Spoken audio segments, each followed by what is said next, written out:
महादेव गुरुजी। आज हम क्या सीख रहे हैं? ODUM ओ भैरवाय नमः शिवाय। आज की कहानी भैरव के बारे में एक बुनियादी परिचय है। वह कौन है, उनका जन्म कैसे हुआ और उनके रूप। ये बहुत अच्छा है गुरुजी। हमें भैरव के बारे में कुछ नहीं पता था। ये एक शानदार सीखने वाली कहानी होने वाली है। भाग 1। भैरव कौन है? महान ब्रह्मांड को एक मंच के रूप में कल्पना करें।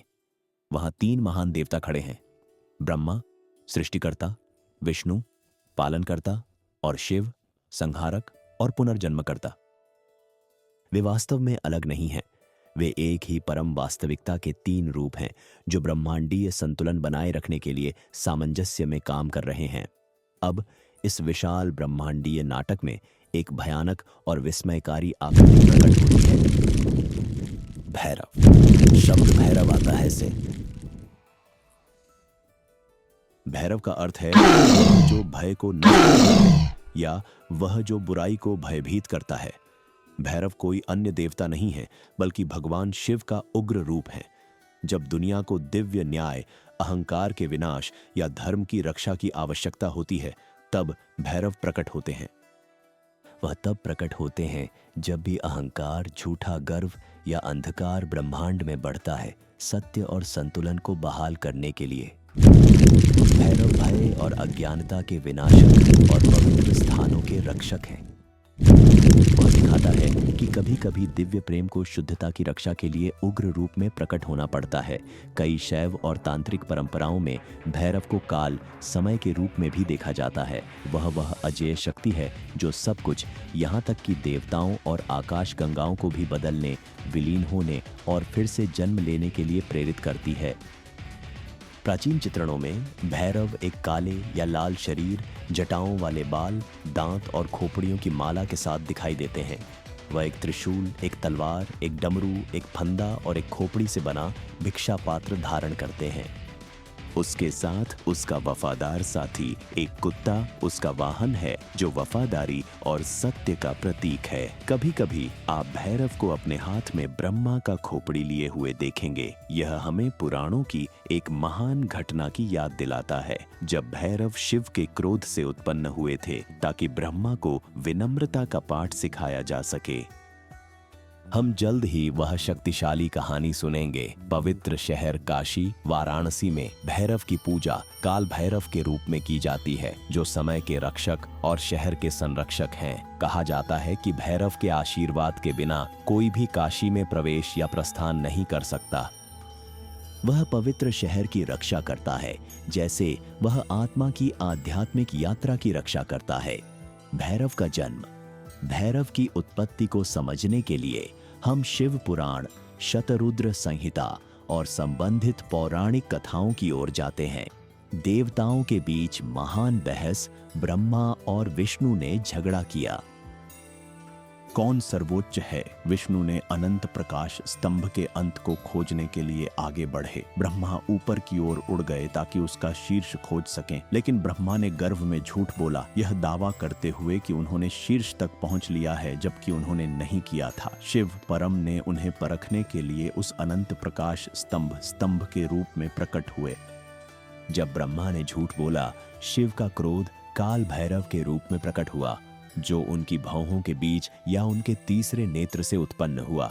शिव ने भैरव को ब्रह्मा को दंडित करने का आदेश दिया। भैरव ने तब ब्रह्मा का 5वां सिर काट दिया। ब्रह्मा के 5 सिर थे ताकि उसे विनम्र किया जा सके। विष्णु ने हस्तक्षेप किया, भैरव को शांत किया और ब्रह्मा के लिए दया की प्रार्थना की। अन्य देवताओं ने भी हस्तक्षेप किया, लेकिन ब्रह्मा, जो कि ब्रह्मांडीय योजना में एक ब्राह्मण थे, को मारकर भैरव ने ब्रह्म हत्या, एक ब्राह्मण की हत्या का गंभीर पाप किया।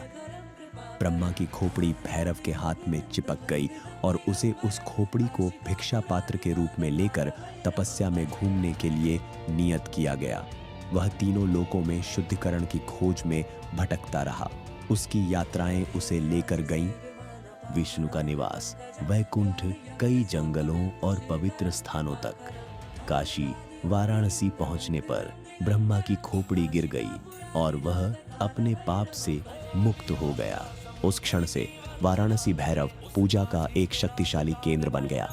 इस प्रकार दिव्य क्रोध से और ब्रह्मांडीय उद्देश्य के साथ भयंकर भैरव का जन्म हुआ, जो अपने अस्तित्व में पाप और मोक्ष दोनों को धारण करता था। जब भैरव प्रकट हुए तो कथाओं के अनुसार उन्होंने आगे 8 मुख्य रूपों में विभाजन किया, जिन्हें अष्ट भैरव कहा जाता है। प्रत्येक दिशा की रक्षा करते हुए विशिष्ट गुणों, संगिनियों और हथियारों के साथ।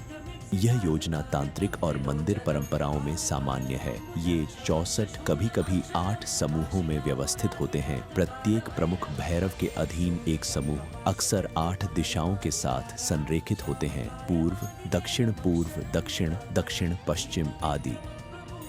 प्रत्येक भैरव की विशिष्ट शक्तियाँ, क्षेत्र, गुण और कार्य होते हैं। कुछ एक दिशा की रक्षा करते हैं, अन्य कुछ चक्रों की रक्षा करते हैं।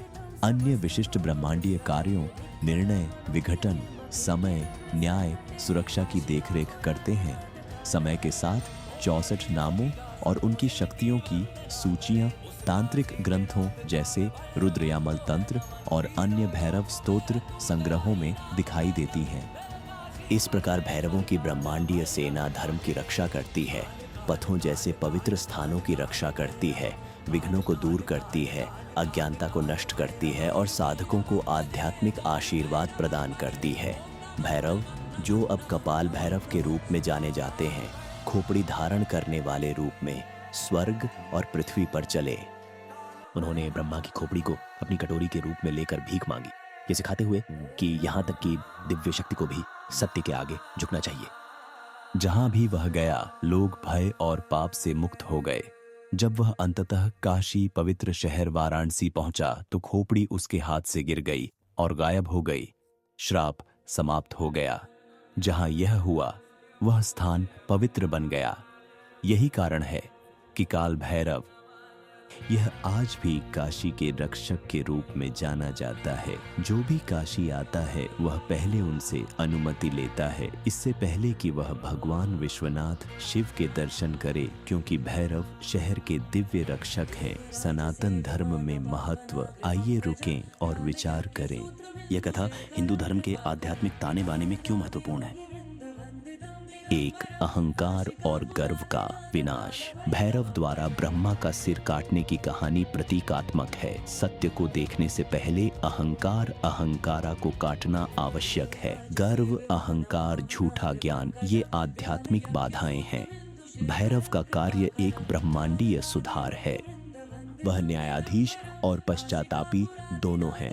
दंड, प्रायश्चित और अनुग्रह के लिए भैरव ब्रह्मा की हत्या का पाप सहते हैं, मुक्ति तक भटकते हैं। यह सिखाता है कि यहाँ तक कि दिव्य एजेंट भी ब्रह्मांडीय कानून, कर्म और धर्म से बंधे होते हैं और मोक्ष संभव है। 3, पवित्रता की रक्षा। मंदिरों और तीर्थ स्थलों में भैरव एक रक्षक के रूप में आम है। नेति, प्रहरी, देवता। उदाहरण के लिए कई शक्तिपीठों में भैरव का एक मंदिर पास में होता है। बिना भैरव की उपासना के कहा जाता है कि कोई पवित्र ऊर्जा तक पूरी तरह से नहीं पहुंच सकता। 4, तांत्रिक और यौगिक पहुंच। तांत्रिक शक्ति और शैव साधनाओं में भैरव, विशेष रूप से काल भैरव, अष्ट भैरव या 64 भैरवों का आह्वान करना भ्रम को भेदने, आंतरिक अंतरिक्ष में यात्रा करने, भय का सामना करने और मानसिक दीवारों को तोड़ने का एक तरीका है। विज्ञान भैरव तंत्र कश्मीर शैववाद में एक मान्यता प्राप्त ग्रंथ है जो 112 ध्यान अभ्यास प्रदान करता है, जिनमें से कई भैरव चेतना के नाम से हैं, हालांकि 64 रूपों का उल्लेख नहीं करता। 5, समय, मृत्यु, परिवर्तन। भैरव का उपनाम काल उन्हें समय से जोड़ता है। वह शक्ति जो सभी चीजों को निगल जाती है। वह संहार से भी जुड़ा है। भैरव की पूजा यह याद दिलाती है कि जीवन क्षणिक है, मृत्यु अनिवार्य है और क्षणिक चीजों से चिपके रहने की बजाय उच्च सिद्धांत के प्रति समर्पण करना बेहतर है। 6, आध्यात्मिक सुरक्षा। जो भैरव के समर्पण में होता है उसे नकारात्मक ऊर्जा, बाधाओं, जादू टोना, भूत, असुर और आंतरिक राक्षसों से सुरक्षित कहा जाता है। वह एक उग्र रक्षक है जो किसी के मार्ग में आने वाली बाधाओं को समाप्त करने के लिए तैयार रहता है। अब हम एक महत्वपूर्ण बिंदु पर आते हैं। 64 में से 8 मुख्य भैरव हैं, अष्ट भैरव, और उन सभी के ऊपर एक सर्वोच्च भैरव है जिसे अक्सर काल भैरव के साथ पहचाना जाता है। अष्ट भैरव कथाओं के अनुसार, परंपरा के अनुसार 8 प्रमुख भैरवों के मोटे तौर पर गुण हैं।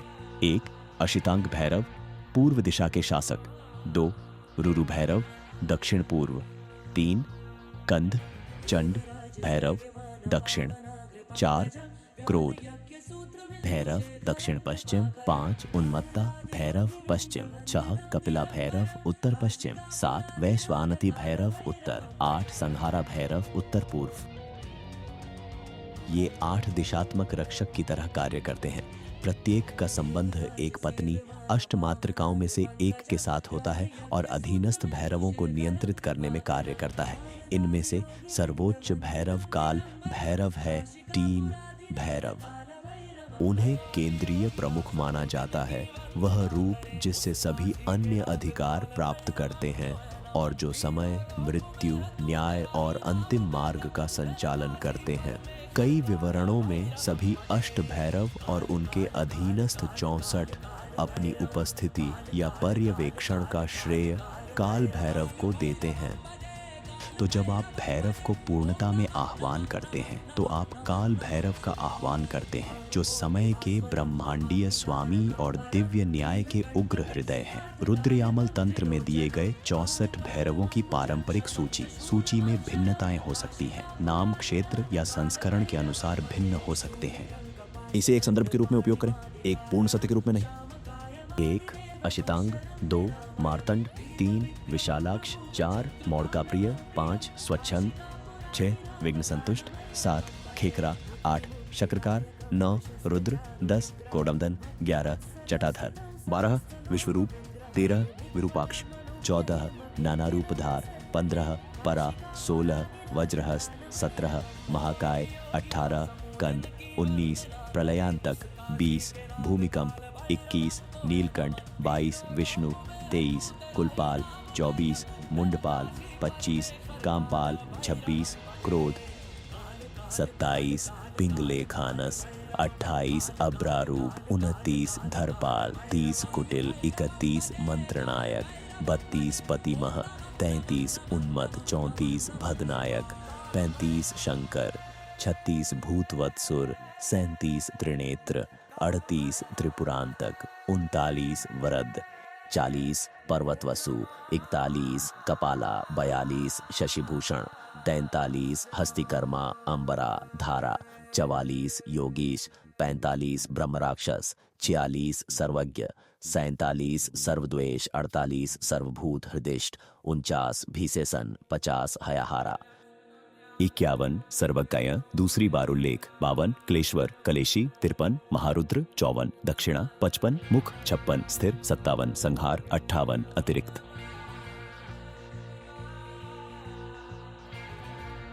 अंग 59 कालाग्नि, 60 प्रियंकर, 61 घोरनाद, 62 विशालाक्ष, दूसरी बार उल्लेख, 63 दक्ष, 64 संस्थिता, योगीशा। तो अंत में हमने क्या सीखा? हमने देखा कि भैरव कौन है। शिव का उग्र रूप, अहंकार का नाशक, समय के स्वामी, रक्षक और मार्गदर्शक। हमने उनके उत्पत्ति को देखा। शिव के क्रोध से जन्मे, ब्रह्मा का सिर काटा, पाप का भार उठाया, मुक्ति तक भटकते रहे, अंततः काशी में बसे। हमने सीखा कि वह 8 मुख्य रूपों में विभाजित है और फिर कुल मिलाकर 64 में प्रत्येक के पास अद्वितीय कार्य, संरक्षकता और ब्रह्मांडीय नियम है। हमने देखा कि भैरव सनातन धर्म में अज्ञान के नाशक, दंडदाता और उद्धारक, रक्षक, तांत्रिक साधन, ब्रह्मांडीय समय के एजेंट और संरक्षक के रूप में क्यों इतने केंद्रीय हैं। सबसे ऊंचे स्थान पर काल भैरव हैं, जो उनमें सर्वोच्च हैं, और उनके अधीन अष्ट भैरव हैं और उनके अधीन 64। इस कहानी से साधक के हृदय को प्रेरणा मिले। यदि आप किसी एक भैरव पर ध्यान करते हैं तो समझें कि आप ब्रह्मांडीय न्याय, समय और परिवर्तन की गहरी धाराओं को छू रहे हैं। आने वाले वीडियो में हम भैरव माया नाम पर आशा या यतु भैरव की कहानी एक एक करके लाएंगे